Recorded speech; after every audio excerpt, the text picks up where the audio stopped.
Just Branding. The podcast.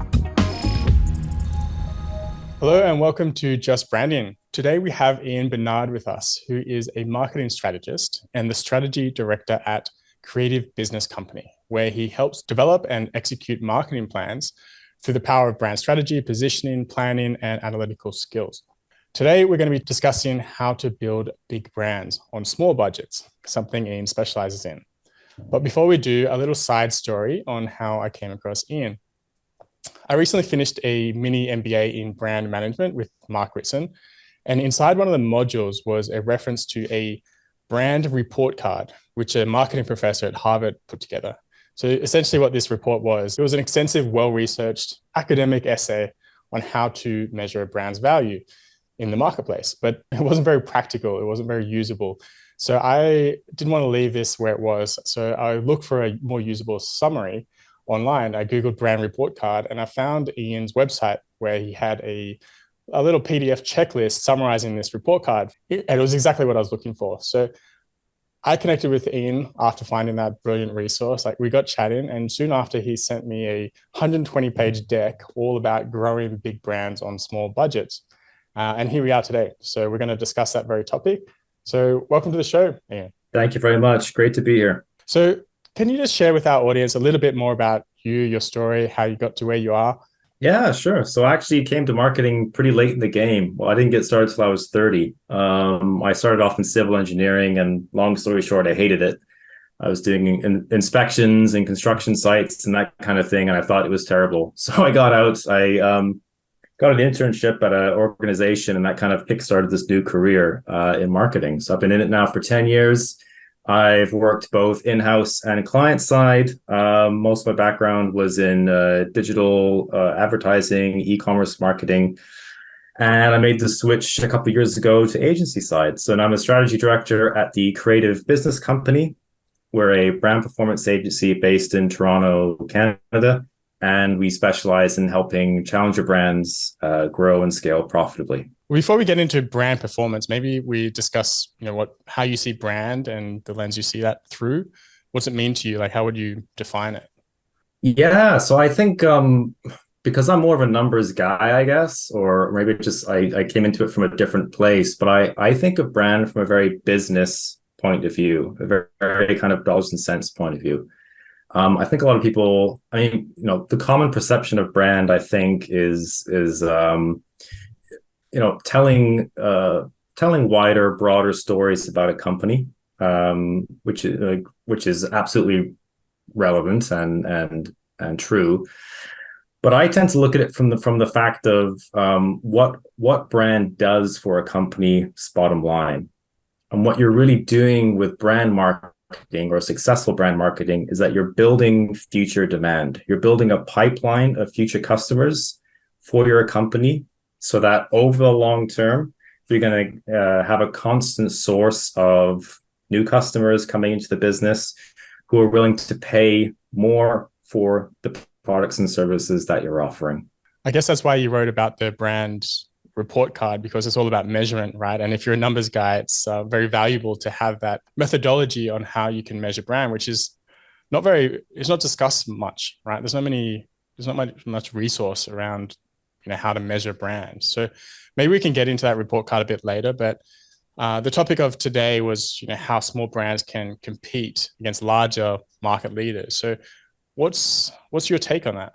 Yeah, so I think that big brands kind of intuitively know something that a lot of smaller businesses don't fully understand.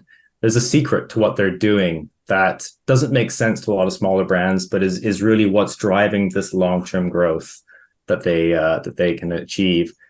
And it comes back to this topic of brand marketing versus performance marketing. So I've done both in my career. Both of these are really valuable for a company. You need both of these things working for you. But what I've found is that a lot of smaller companies tend to overinvest in performance marketing and don't invest enough, or sometimes at all, in brand.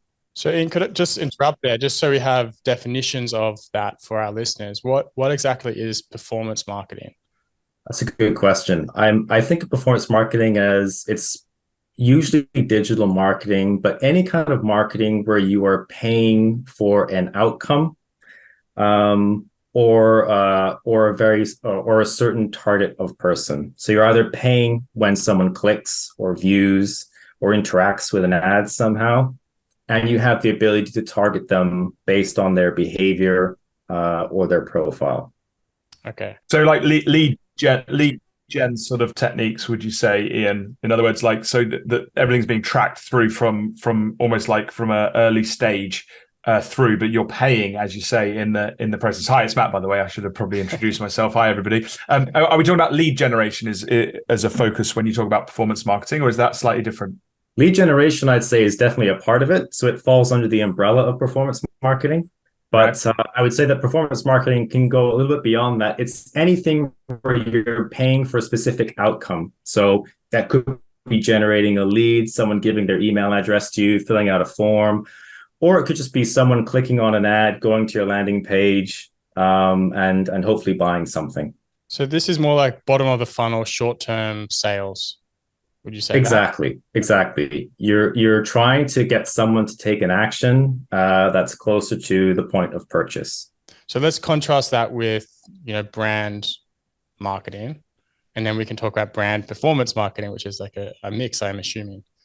Yeah, exactly. So brand marketing is like the opposite. So the way that let me just back up a bit and let's talk about this idea of current versus future demand, because I think this is a really important concept to grasp here. So about a year ago, the Ehrenberg Bass Institute of Marketing Science, based in Australia, they put out this really interesting report called the 95-5 rule. And what the 95-5 rule says is that whatever you're selling in any category, any market that you're operating in, 95% of your customers are not shopping for whatever it is that you're selling. Only 5% of your market is in market at any given time. So if you think about it in a different way, if you take all the people who are going to buy from you in the next 12 months, at any given time, like right now, tomorrow at 5 p.m., only a tiny fraction of those people are actively shopping for what you're selling. That sounds kind of basic, and you think, well, so what? But like, there's a really big implication around that. Performance marketing is amazing at reaching the 5%.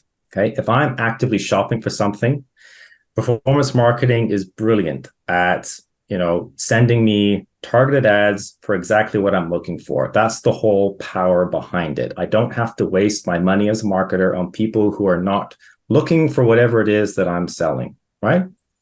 So for the 5%, it's fantastic. I can use performance marketing and I can get those sales. The problem is that I cannot speak to the vast majority of people who are not shopping, which is 95% of your market at any given time. I can't reach them because they're not showing any intent to buy. They're not looking on Google for products and services. They're not showing any intent on like Facebook behavior audiences and LinkedIn and so on. They're just going about their day-to-day life. At some point in the next 12 months, they're going to go into market and like start researching and looking around for what I'm selling, but they're not doing it right now. So how are we going to reach all these people, right? So that's where brand marketing comes in, this idea of future demand. I need to speak to the 5% of people who are shopping. Absolutely. I can use performance marketing to do that very efficiently. But what am I going to say to the 95%, the vast majority of people who don't care about what I'm selling, probably haven't even heard of my company? I need to somehow get on their radar so that when they do enter the market, maybe next week, maybe 6 months from now, they're going to think of my company, my product, and my service first. And that's how I define brand marketing. It's the long-term play. It's the demand generation. I love it. Okay. Yeah. So looping back to the core question here. So how can these small brands compete against these larger leaders? We've talked about the future demand and 95-5 rule, but like, how can small brands compete how do they get in the market, I guess? You have to start creating future demand, right? You have to start using brand marketing to get on people's radar before they're ready to buy something.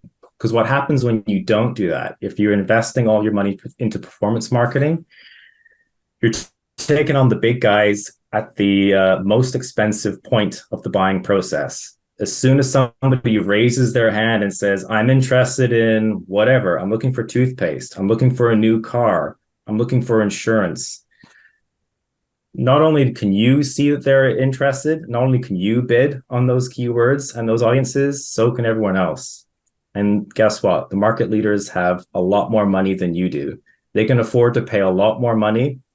And as we all know, performance marketing works on an auction-based system. So the more people that are in the auction means you're going to get inflated ad costs. So somebody with deep pockets, like a market leader, is very easy to outspend the smaller guys. So you need to stop competing at the point of purchase, stop competing for clicks, and start competing for attention. So what I'm hearing is, avoid performance marketing and, auction type ads, and instead focus on building brand.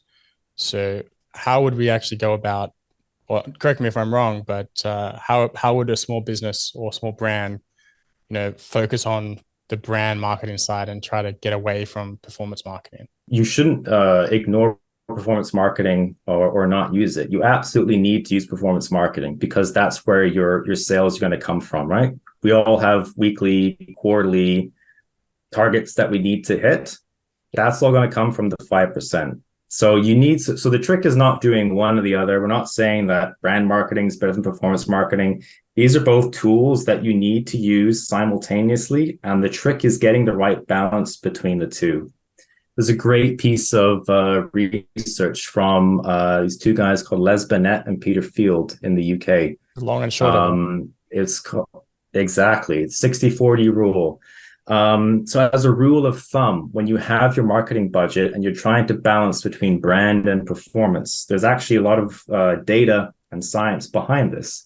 And what these two guys found in this report called The Long and Short of It was the 60-40 rule, where they say that most of the time, most brands should spend around 60% of their budget on brand, on reaching future customers and building future demand, and about 40% of their budget on performance, on harvesting the existing demand, going after that 5% of people who are in the market. And it's the balance of these two types of marketing campaigns running simultaneously over a long period of time that's going to get you to strong, steady, profitable growth.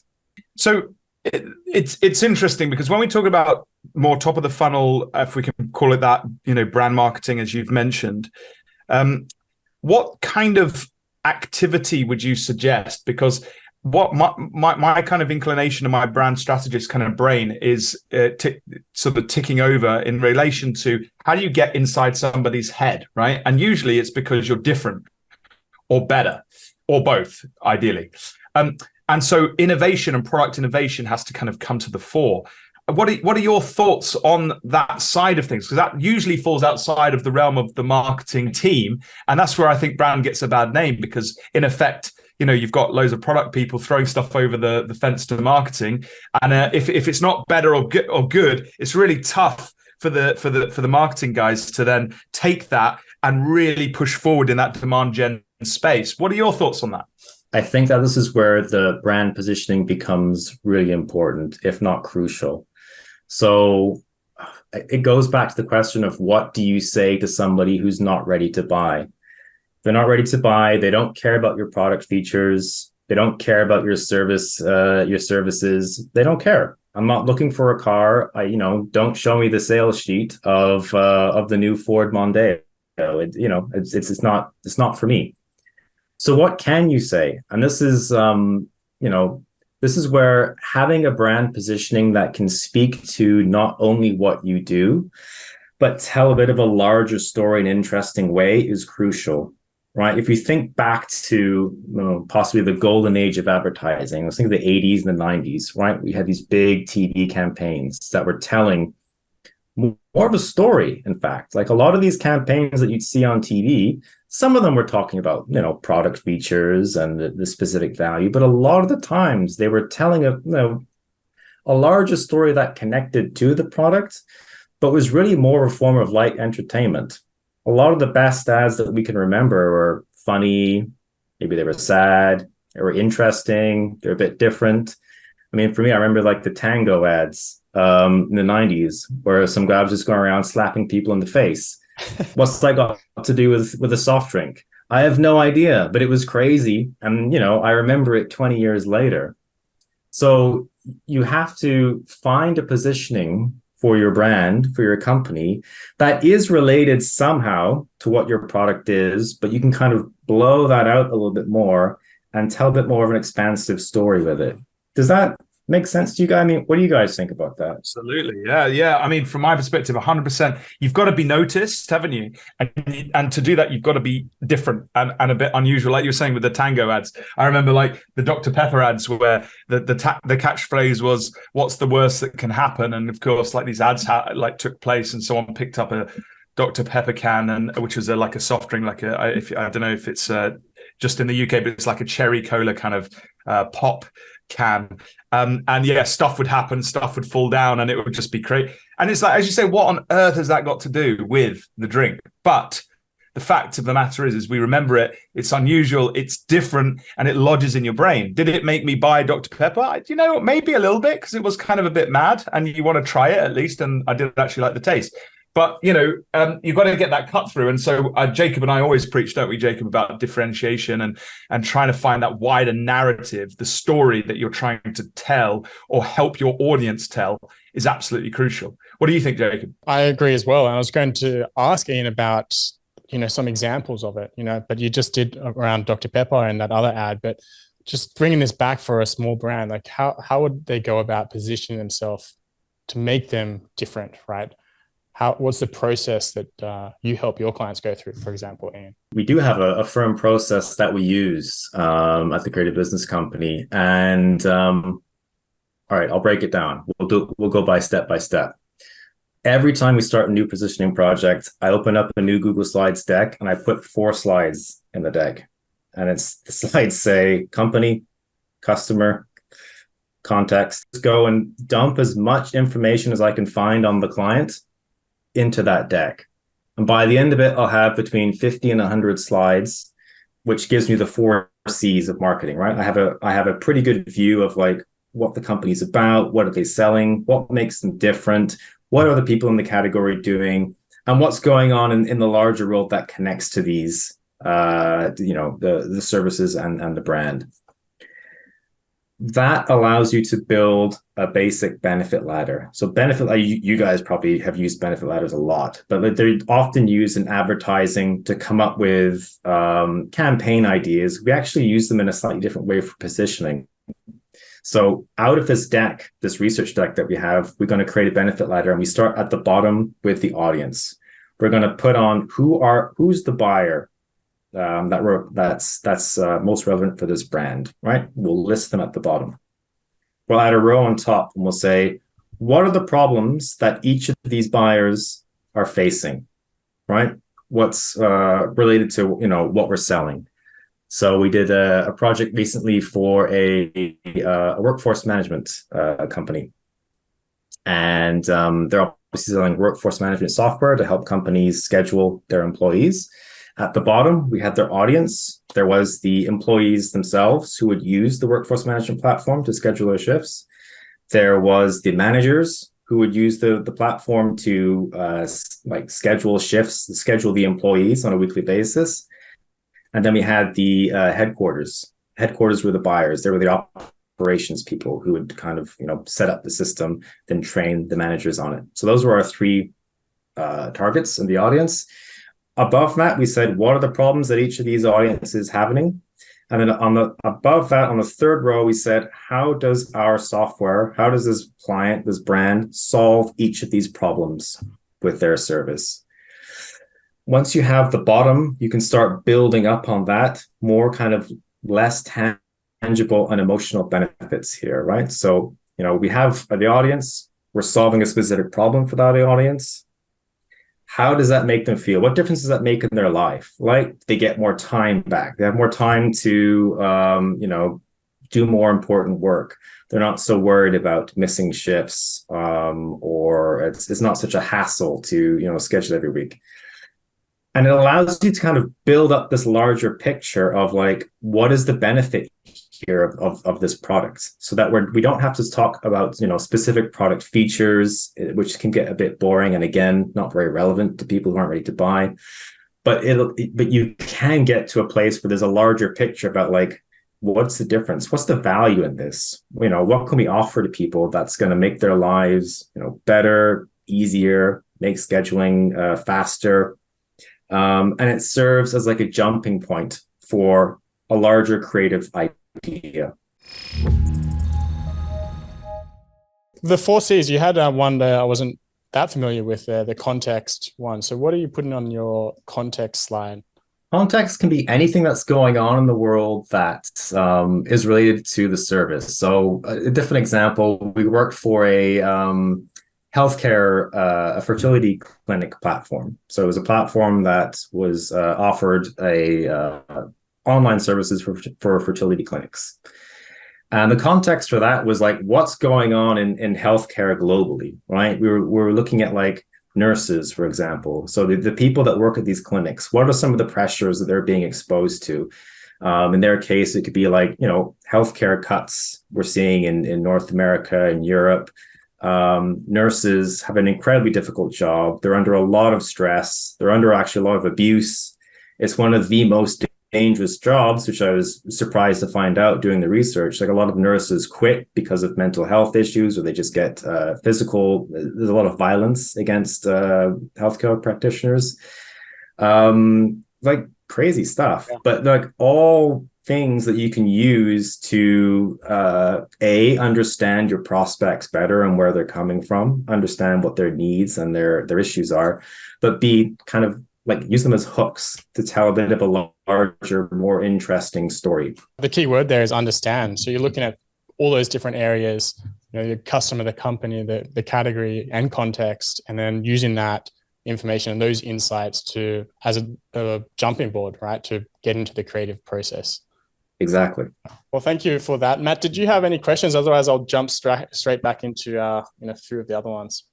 No, I was just going to say though that I love the benefits ladders. I think it's super smart, you know, in terms of a great way of looking at multiple audiences at any one time.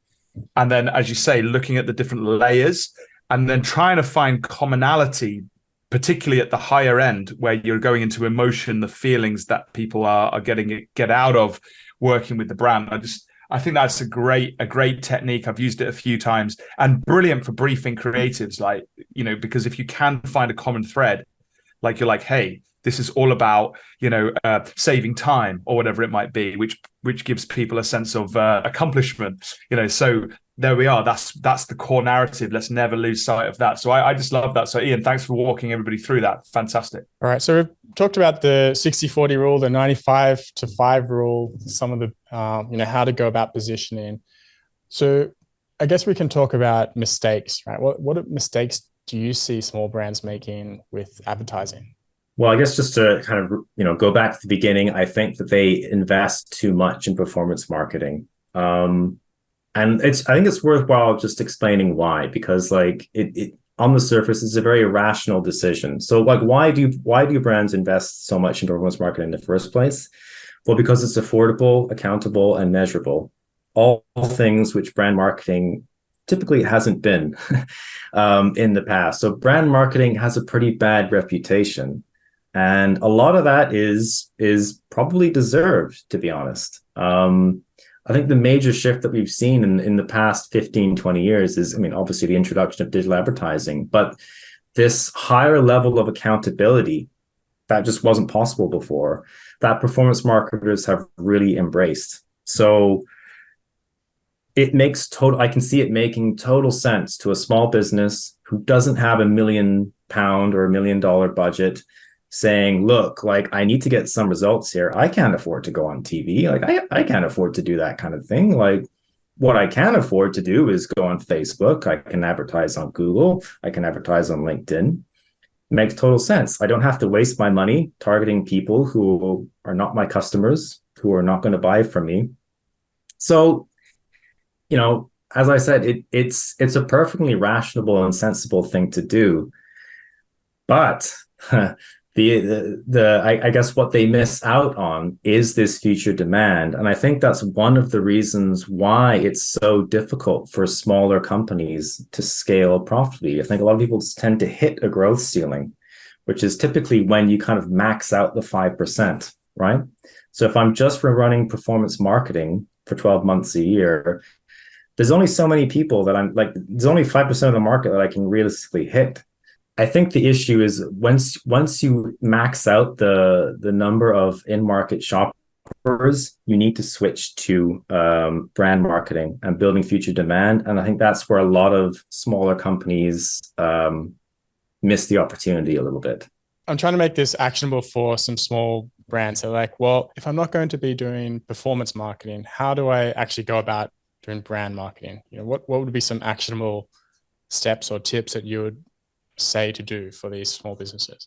The best thing you can do is look up a report called brand building on social media by an agency called Born Social in the UK. They put this paper out a couple of years ago, and it tells you exactly how to run brand campaigns across social media platforms. And really kind of the essence of what they're saying is that you can turn one video into a full funnel marketing campaign. So what they recommend in this report is that instead of trying to hit people with sales messages, click here, buy now, subscribe here, go in with a bit of a larger story. So take a bit more of a TV approach.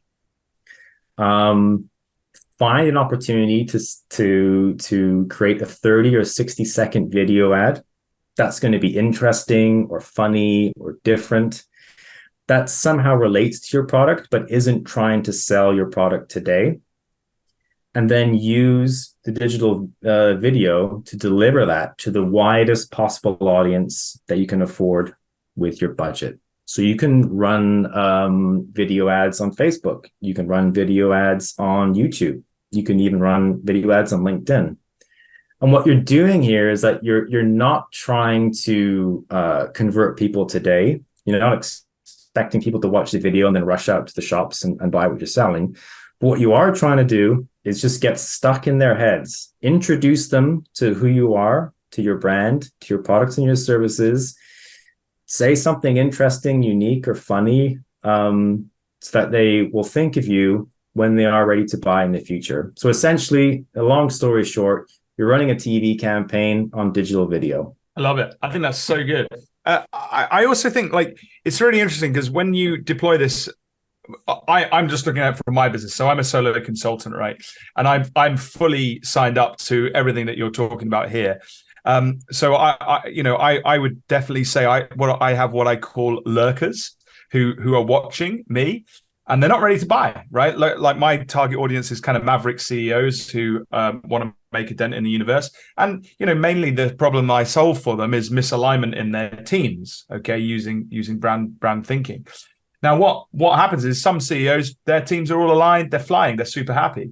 But I want to be in their minds so that when some misalignment or some problem happens, they think, we'll that bearded, crazy, energetic UK guy in, and he will be able to rally my team and help me get through this. And so to do that, I definitely, push stuff out there that hopefully adds value, sometimes makes people smile.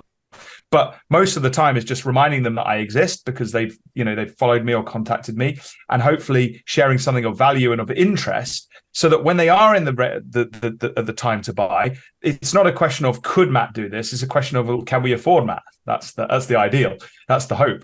And so I definitely see this working on an individual, at least for solo practitioners basis, as well as then for companies with services and products. It's the same principle. And I agree with you, Ian, don't always try and sell. People get so bored of being interrupted with stuff that basically they're trying, click here, as you say, buy now, run, campaigns on sales and cut prices and buy. This is great for, as you say, bottom of the funnel. But if you're just spray gunning that all over the place, with a shotgun, it's only going to pick up that 5% that you talked about. And the rest of the people is probably going to annoy a little bit. So how can you create stories, create creative that is exciting, almost entertaining, useful in some degree to those people, at the very least brings a smile to their face, and then so when they are in the position to buy, you're in their heads, you're in their little box in their heads for that solution to the problem that you're solving. I think that's super smart, and so I think you've articulated that so well. So good for you, Jacob. Any thoughts on that? You nailed it, Matt. You have a great approach on your social, and I can see how it aligns. You literally did as you're doing, as Ian outlined, right? The long play with occasional short plays. You'll have your mastermind, for example, or you'll have an ebook, for example, or whatever you're selling. It's just occasionally, right? So yeah, brilliant example. So how about scaling, right? If we want to scale and push past that 5%, I know you have like a framework, the 2-4-5 framework. Like, how do you use that to scale? What's the 2-4-5 framework? Tell us that, Ian. Tell us all your secrets. The 2-4-5 framework. So again, this comes out of that paper from Born Social, which you should all check out if you haven't seen it. But the 2-4-5 framework is this way that you can basically make a one ad campaign, right? So it starts at the top. I'm going to explain why it's called 2-4-5. So it starts at the top with what they call a fame builder. And think of the fame builder as your TV spot. It's a 30 to 60 second video that's going to tell a larger story about your brand. You're not trying to sell specific features or products. You're just trying to be entertaining and get stuck in someone's head for when they're ready to buy. So that's your fame builder. And they recommend that you have about 2 of those per year. So over a 12-month period, you want 2 fame builders. That's where the 2 comes from. Then what they say is that we can push this further. Let's make this more efficient and use it to sell a little bit. So you're going to take your fame builder, your 60-second spot, and you're going to cut that down into 15-second short clips. Can I just ask what a fame builder is, Ian? The fame builder is what they call the 30 or 60-second spot, right? And I think they're calling it fame builders because you're not going for sales. You're just trying to get famous. You're trying to say something or do something with the video that's going to make people pay attention to you and remember you down the road. Okay. They say break the fame builder down into what they call short stories. Short stories are these 15-second videos that use elements of the fame builder, but you can throw in either a call to action or maybe highlight a specific feature. So the idea is that you've got the fame builder, you cut it down into smaller pieces, and you need about 4 of those for a year. And finally, at the bottom, you can take your short stories and cut those down even further into usual like GIFs or single image ads. And that's where you can start having calls to action saying, go to the website, click here, buy now, right? It's very clever because what they've done is shown you how to take one marketing asset, one video, and chop that up into a full funnel marketing campaign. At the top, you have the fame builders, which is going after the 95%, people who are not ready to buy. We're just trying to get famous, with our market. Then as you use the short stories and the GIFs, you can kind of retarget those as you go down the funnel. Anybody who watches the fame builder gets retargeted with the short story. Anybody who watches the short story gets retargeted with the call to action. And it's all come from one creative. So the key in all this is that you cannot just take a TV ad and turn it into a one ad campaign. You need to design your fame builder so that it works at all these different levels. That's the creative challenge. How can I get this 60-second video to work at the top of the funnel, build fame, but also work so I can cut it down to the smaller pieces? And just to clarify that, are you using paid media and analytics to track at each stage? So you have that video, you're tracking if they've watched it, for how long, and then that you're going to serve them another paid ad with those other videos, and then, continue to track them and then serve them the next ad. Is that correct? That's the best way to do it. Yeah, it depends on the size of your budget. So, in an ideal world, if you have the budget, just flood the market with everything. Have all these things running in the market at the same time, and just, let people interact with what they want to. But if you're on a bit more of a limited budget, the smartest thing to do is to try go very broad, go very wide with your fame builder, try and reach as many people as possible, 95%, and then set up retargeting campaigns for those who do interact with the fame builder for the short stories and the calls to action. Okay. So this, just to clarify, this is for when you're scaling up, right? Not necessarily in the beginning, or what's your point of view on that? Most of the time, I think all brands want to scale, right? There's very few companies who are like, nope, I don't want growth. So if you're looking for growth, I think this is probably the best way to do it on a budget. Because my other brain is like, well, you have to share content constantly to be seen and remembered, right? So if you're only sharing, 10 pieces of content, like how do they know all the value that you have, right? The different approaches and different models or work that you've done and so forth, if you're only sharing 10 pieces of content? It's true. So that's why you need performance marketing running as well, right? So on the one hand, we're talking about brand for this one ad campaign framework. That's doing that's like the covering fire, right? Like they're just out there day in, they're trying to reach as many people as possible. It's not really trying to sell too hard. So that's why it's crucial that at the same time, you also have the performance marketing campaigns running, which are very targeted, very focused on, selling features and benefits of the products and getting those clicks to your websites and landing pages. So again, it's the balance between the two. You need both of these running in the market at the same time. At the start of this, you mentioned you're a numbers guy when you see brand. I can see that shine through now with like the analytics and everything being numbers based for sure. And a lot of this teaching was in Mark Ritson's course, the mini MBA in brand management. So I recognize a lot of what you're talking about. And there's two camps, right? There's like Marty Neumeyer, and then there's like Mark Ritson, who comes from like a marketing background. And it's been a really fascinating to see his approach and how he uses brand and marketing together, not just either or. Like you said here, it's the mix of both that really excels a brand forward. So I really have enjoyed your insights, especially just because I've just learned so much from Mark Ritson's course as well. That said, is there anything else you would add on top of what you've already said for brands to compete with these big players, small brands?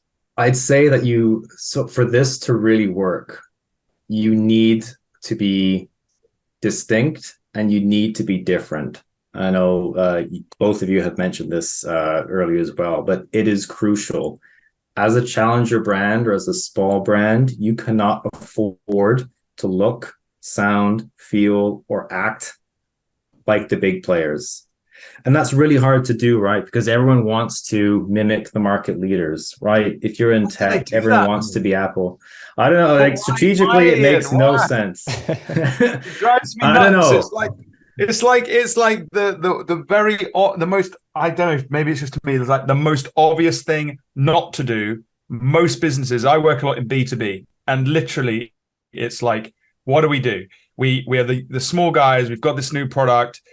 We think it's a little bit better than what's on the market or whatever. We look around, who are the big boys? Oh, let's just copy everything that they do and make ourselves look a little bit like basically like them. And let's try and mimic all of, like, why are we doing that? Like, as you say, like or any marketing to cut through, if you're breaking in, you have to dislodge what's already in somebody's mind.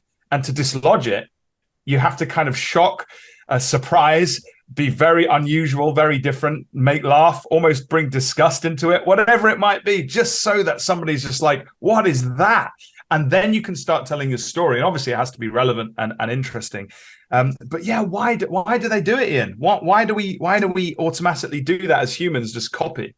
Well, I mean, I have some sympathy. So I agree with you that you're 100% right? Like, it's not the right thing to do. You need to be different. But having, worked client side for many years, it's scary, man. Like, it's scary when your job is on the line. It's kind of like the old saying, nobody got fired for buying IBM, right? There's safety in if you're a marketing director or a CMO or a VP, and you do something different that fails, you're fired, right?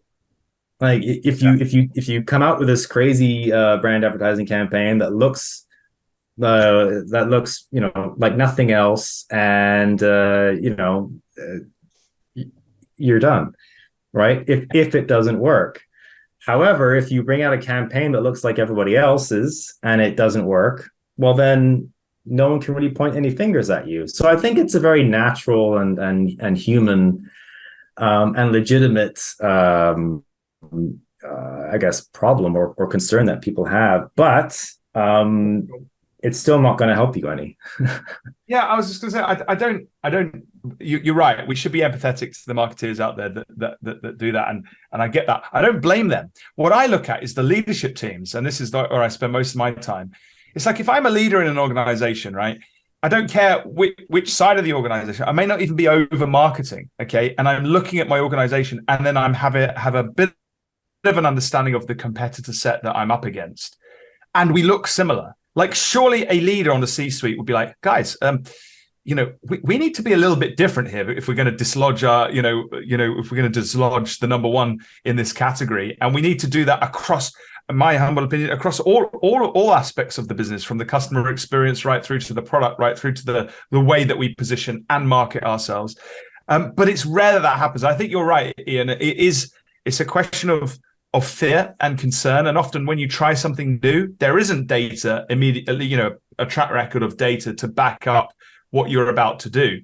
And so it can be a bit scary. So, I think we need bravery, I guess, is what we're saying, or at least sensible bravery with checks and balances in there. So if we're going to try something new, we are analyzing the data. We're seeing how the brand is performing. We're listening to customers. We're getting, qualitative and quantitative inputs into our decision-making process, and we're committed to making a difference. And I think all of those things combined allow businesses to move forwards in a different direction. But unless you've got the leadership team on board, it's very tough for marketeers further down the chain of command, if you like, to really push that through. So folks, get your leaders on board, I guess, get them to listen to this podcast, because I think that is where you're going to get that traction. What do you think, Ian? What do you think about that?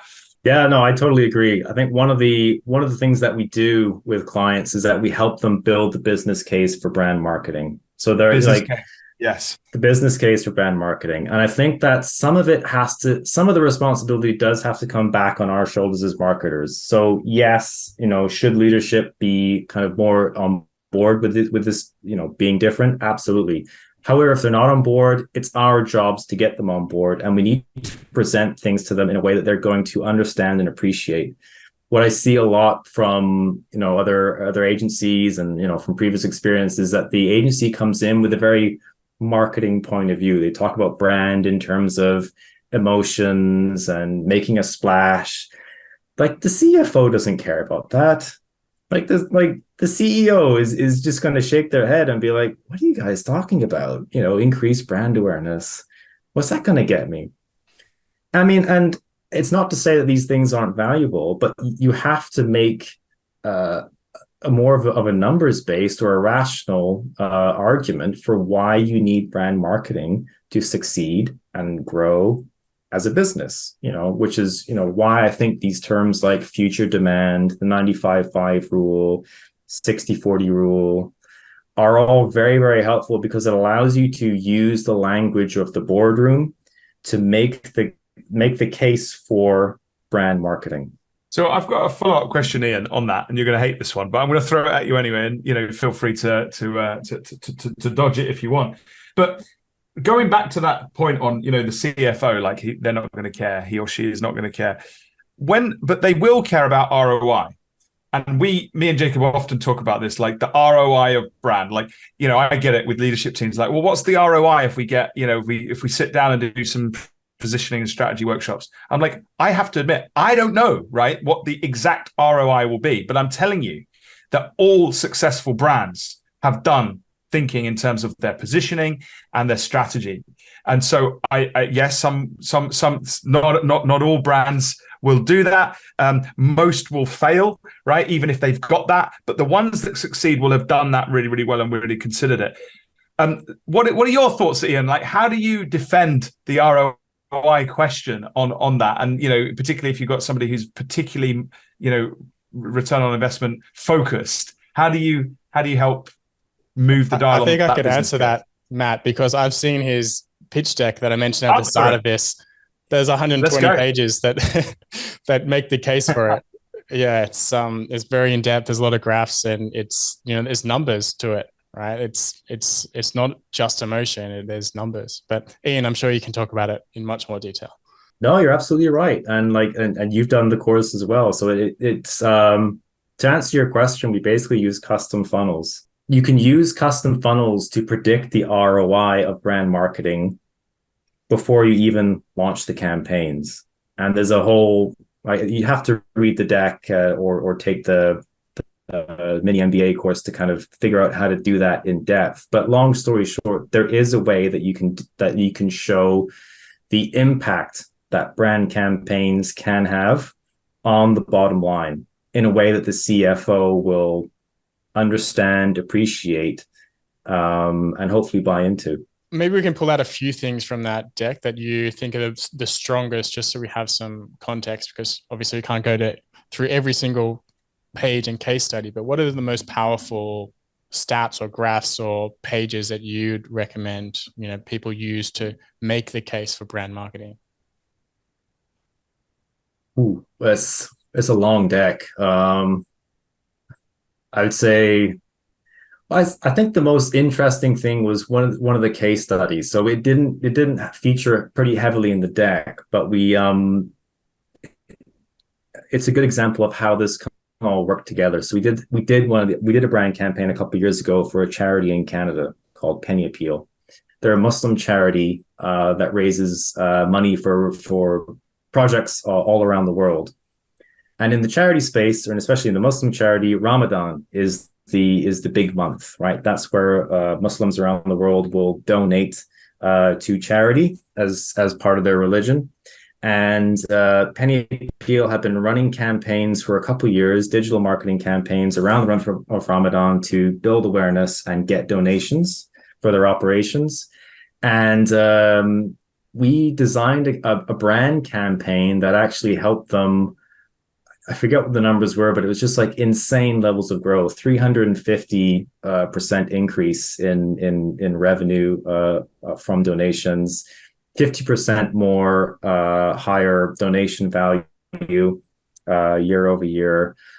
But the way we did it was applying these principles that we've been talking about in action. So what most companies do is that, like we said earlier, they compete at the point of purchase. So as soon as Ramadan hits, it was the month of May that year that we were running the campaign. As soon as the month of May hits, everyone fires up, all the charities fire up their performance marketing campaigns, start bidding on all the right keywords, and of course your cost per click goes through the roof. So it's a very expensive time to be in market.